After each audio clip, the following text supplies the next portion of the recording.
mga nasa social media nagsisipagsabi ng success, putang ina, pag tayong dalawa nagkita tayo sa impyerno, sasampakin ko talaga yung mukha mo, pukin ng ina ka. Pa-success ka pa, nung buhay tayo parehas. Tapos ngayon, parehas tayo naglalamoy sa impyerno. Ano ka?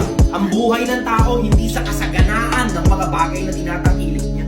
May mga tao, akala mo lang successful. Bakit? Sobrang daming pera. Pero yung dami ng pera, it doesn't equate to success. Hindi equivalent nung dami ng pera mo success. Hindi ganun. Bakit? Meron akong mga kilalang mga tao na jackass, straight as sobrang daming pera pero sira ulo. Marami akong kilalang ganyan. Marami ka lang pera pero hindi ibig sabihin ng successful ka. Hindi ang ibig sabihin ng pagkakaroon ng maraming pera automatic success. Tignan mo, pinakamagandang halimbawa, akala ng iba, money, power, fame, success. Tangina hindi eh. Tignan mo yung mga politiko. They have money, they have power, they have fame. Kilala sila, regular pa sila sa TV. Pero successful ba?